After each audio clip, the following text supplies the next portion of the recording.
నువ్వు ఒకవేళ క్రీస్తు అయితే నిన్ను రక్షించుకో, నన్ను కూడా రక్షించు. నేను ఎలా బ్రతుకుతాను రక్షిస్తే? మీరు చెప్పండి, ఎలా బ్రతుకుతాడు? మళ్ళీ దొంగతనం చేస్తాడు కదా, మళ్ళీ ఎలాంటి జీవితం జీవిస్తాడు. కానీ కుటుంబంతో రక్షిస్తే అలా జీవించదు. నిజంగా మార్గమని నువ్వు ఆ పాప జీవితము, పాప బ్రతుకు, పాప బలమైన మళ్ళీ నువ్వు బ్రతకవు. అదే దేవుడు కావాలి, ఆ మారు మనసు కావాలి. ఆ మారు మనసుతో బాబు సావనంద సంస్థ కానీ లోకస్తులతో గొడవలు, అసూయలు, ఎంత నష్టమైన పర్వం. నా ఆస్తంలో దోసుకున్నా పర్వాలేదు, నా పిల్లలు చంపినా పర్వాలేదు, నేను మాట్లాడాలన్నాడు. ఏసయ్య చూసుకుంటాడు. ఈ లెక్కలోకి నువ్వు వస్తే ఖచ్చితంగా అక్కడ భాష రాసిస్తాను తర్వాత రాజ్యానికి. ఇప్పుడు నువ్వు ఎంతమంది చెప్పాలి దేవుడికి? నీకోసం మళ్ళీ ఆయన గాయాలు చెందాలి, రక్తం కావాలి, ఆత్మ ఎప్పుడు బ్రతుకుంటావు, ఎప్పుడు మాట్లాడి బ్రతుకోలేవు. మీరు ఎప్పుడు మాట్లాడాలి? అసలు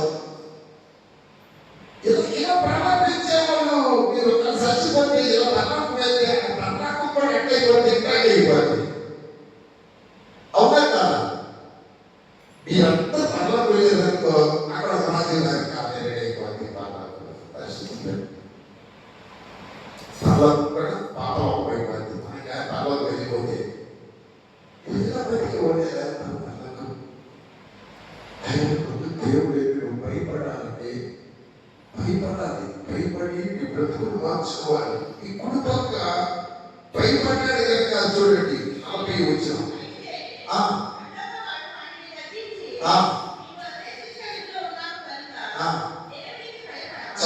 చాలు చాలు. అరే నీకు అసలు బుద్ధంగా లేదు.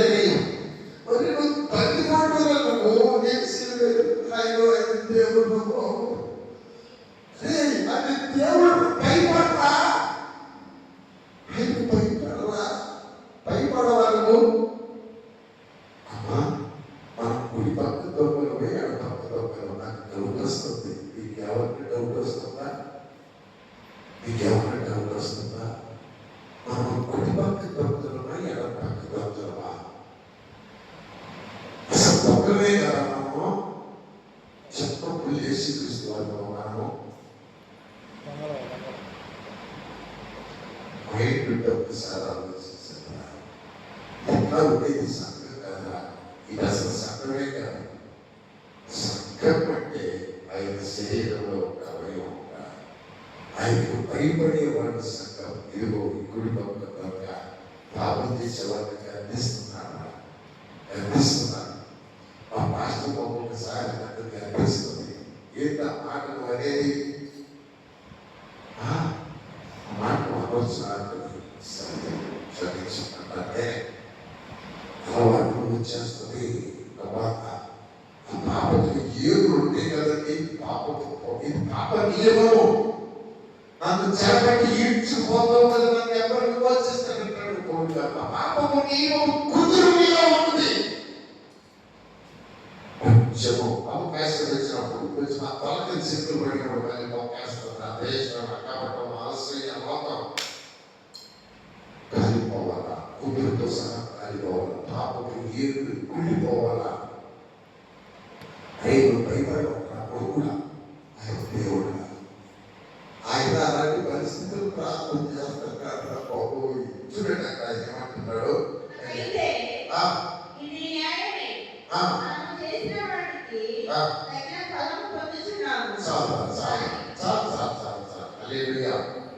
ఇది పశ్చాత్తాపం.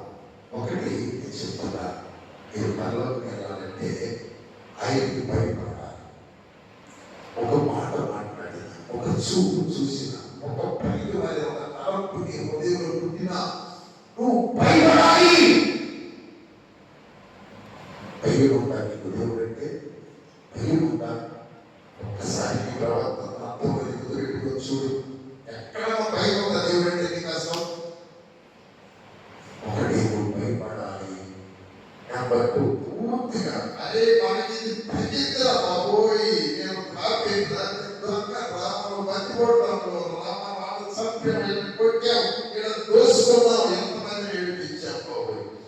పశ్చాత్తాపం ఉండాలి. వింటున్నారా? చక్కగా బూతు తింటావు, వాళ్ళ మీద సాగిలు చెప్తావు, చేయాల్సినంత చేస్తావు, ఏమి ఎరగినట్టు వచ్చేసి దేవుని ఎదురుగా కూర్చుంటావు, వాక్యం వింటావు, ఇలాంటి కుదిరి పెడతావు, ఎంతో మరి మామూలుగానే ఉంటావు.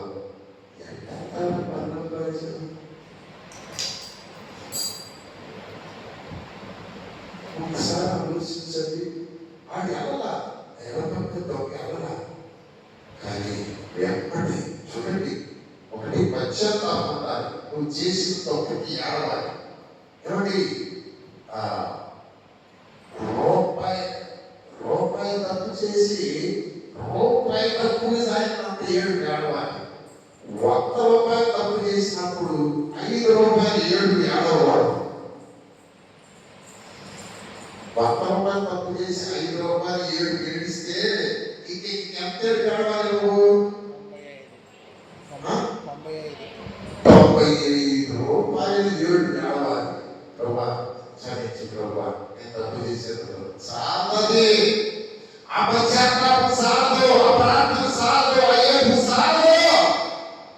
ఎన్ని ఘోరం అసలు మారేటండి. మనం ఎక్కడ పర్వతరాజు వాటికి వేడ జరుగుతున్న పర్వతరాజు ఎవరితో తెలియరా నువ్వు నేను వెళ్తానికి వారు మనసు మనకి ఒక్కసారి కూడా చేసుకుంటామంటే ఇది బాగా మనసు తర్వాత నీకు బుద్ధిగా లేదయ్యా, ఇంకా బుద్ధి ఉండదా? నా మనస్సాక్షి చెబుతున్న నాకు నాలుగు ఇంకా మరకలు ఉన్నాయి, నాలో కోపం ఉంది, నేను కంట్రోల్ చేసుకోలేదు, నాలో ఇంకా పనికి మన ఆశలు ఉన్నాయి. నా మనస్సాక్షి చెబుతుంది ఈ గుడ్డ మీద చేస్తున్నాడు నీ మనస్సాక్షి. అది చెప్పిన దానికి 47 వచ్చాడు. నీకు సమయం ఉంటే, నీకు అర్థమైతే దేవుడు పర్వతరాజు నమ్మితే, చచ్చిపోయిన నీకు ఒక జీవితం నమ్మితే, ఇదిగో ఈ దొంగ నమ్ముతా ఉన్నాడు. ఏమంటున్నాడంటే, మనము చేసిన వాటికి తగిన ఫలము పొందుతున్నాము.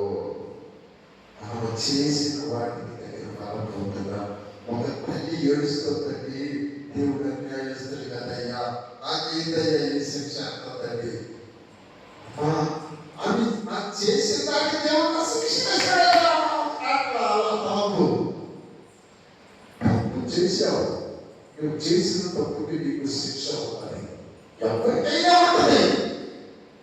నీకు తెలుసా, దేవుడికి విరోధంగా, వాక్యానికి విరోధంగా నువ్వు తప్పు చేసినప్పుడు నువ్వు పర్వతరాజు వెళ్ళాలంటే నీ తప్పు దెబ్బలు పట్టాలా లేదైనా ఏ రూపంలో పట్టాలని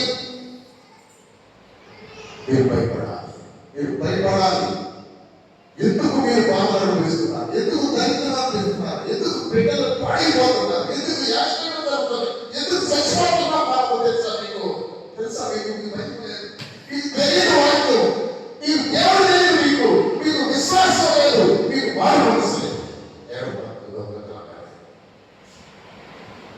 కుటుంబంతో వాక్యం మారాలి.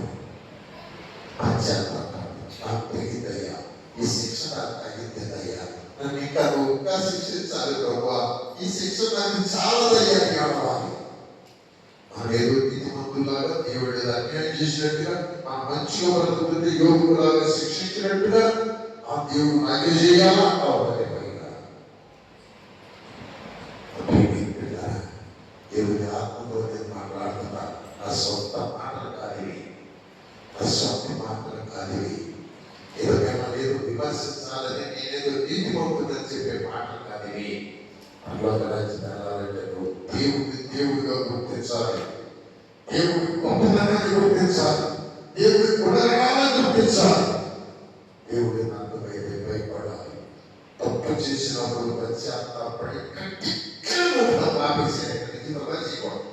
అన్ని చేయకూడదు. ఒకటి మీద ఏదేసుకుని జరగడాలి. సిగ్గుండాలి, మనకి సిగ్గునే ఉండాలి. బయట లోపల చూస్తుంటే నన్ను మొక్కలు సిగ్గుండాలి. క్రైస్తవుడికి ఆ సిగ్గు లేదు.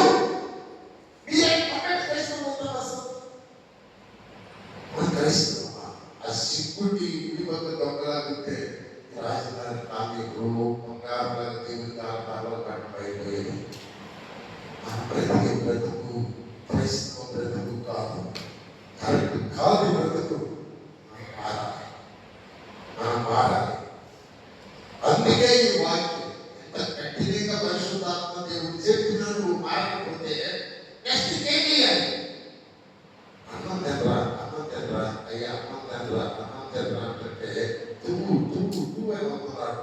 ఏం చేస్తా పై తీసుకెళ్ళను ఒక్కడికి గట్టిగా అక్కడ కూర్చోబడ్డా అక్కడికి కూర్చోబడ్డా నేను అభ్యాస అది మానవ చేయదా నేను ఎన్నైనా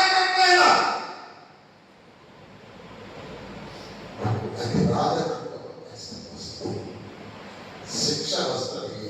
శిక్ష తర్వాత తీర్పు వస్తుంది. తీర్పు వస్తే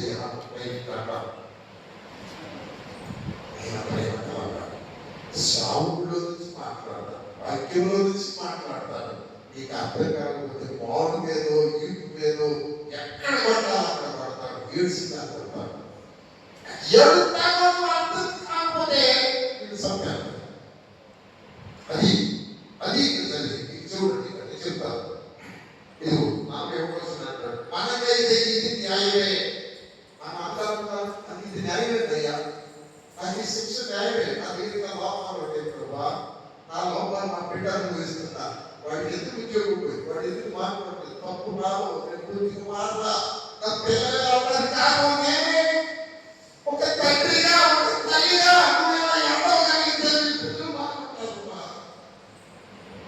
ఎప్పటికీ ఎన్నెన్నో శిక్షలు అనుభవించా.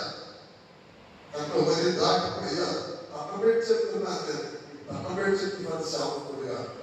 నేను కూడా ఇంకా నేను శ్రమలు అనిపిస్తున్నా అంటే నేను సరిగా వాళ్ళ నేను తప్పబెట్టలే, అది సరి చేసుకుంటేనే భయం కాబట్టి చెప్తున్నా. మీరు చెప్పేటప్పుడు కొన్ని పాయింట్లు మీరు తీసుకోండి. ఏమండి ఎదుటి వాడిని కనిపిస్తున్నాడు, మనం పశ్చాత్తాపడుతున్నాడు. ఈ సహోదరి పాపలు పడతామంటే ముందు తిడతామంటే అక్క అక్క మనం బాప్తిజం పెద్దవాళ్ళు కదంటే అమ్మ దేవుడు శిక్షిస్తానే అని అంటే సహోదరి ఏమంటే అమ్మ ఇంతో అట్లా అంటే ఏంటి, నువ్వు నేను మాట్లాడినా ఏం చెప్తాను కనీసం సహోదరి చెప్పడానికి స్టేజ్ కన్నా మారతా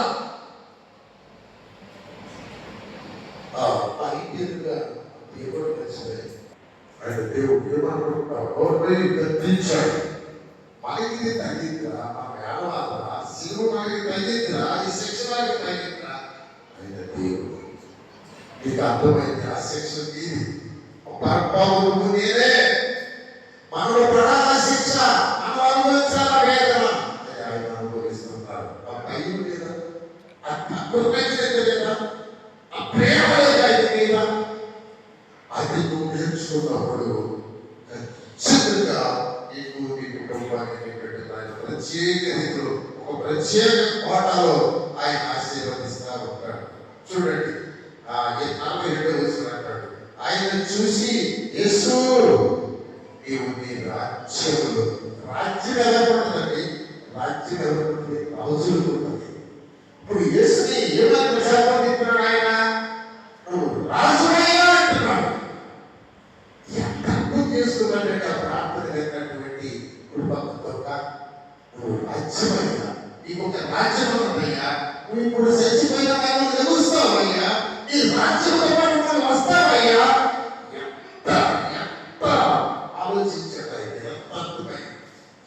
ఆలోచించి మనం పెట్టినా కూడా ఆలో లోపముందో వీరో లోపముందో మరి ఎక్కడ లోపముందో కానీ మన బతుకులు మారిపోయా.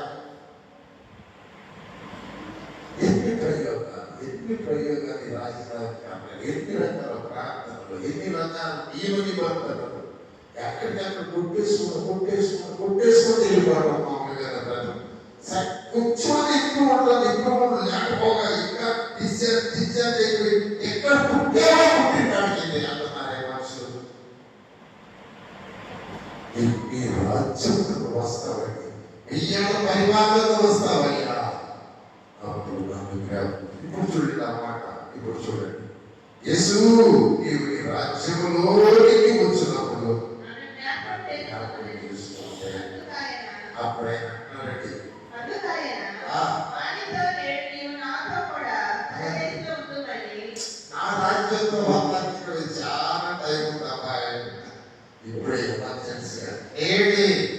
ఉన్నావు, ఇప్పుడే నాతో కూడా రా వెళ్ళిపోతాను. ఏమంటే యేసయ్యతో కూడా పారదర్శిలోకి వెళ్ళిన మొట్టమొదట భూమి మీద వ్యక్తి స్థానంలోకి వెళ్ళకూడదండి. మనం ఆ విధంగా మనం మారకూడదు. ఆ విధంగా యేసయ్యని అర్థం చేసుకోకూడదు. అర్థం చేసుకుందాం, ప్రార్థన చేద్దాం. మీకు అర్థమైతే మీరంతా కళ్ళు మూసుకొని అలాగే ప్రార్థన చేయండి. నిజంగా మీకు అయితే ఏడుతారు, కాసేపు అన్నా ఏడుతారు. పరిశుద్ధాత్మ దేవా, నా లోపాలను ఎత్తి చూపించావు. నిజంగా నేను భక్తులో ఉన్నాను, ఆ స్థితి నాకు ఎక్కకుండా ఉన్నాను. నేను చచ్చిపోతే పరలోకము వస్తానని నేను అనుకుంటున్నాను. అలాగే మా వాళ్ళంతా చచ్చిపోయారు ప్రభా. వాళ్ళు ఏదో లేదు నాకు తెలియదు, కానీ నేను మాత్రం వెళ్ళను ప్రభా. నేను కనీసం ఆ కుడి పక్క బంది కుడి పక్కలాగా నేను మారాలి.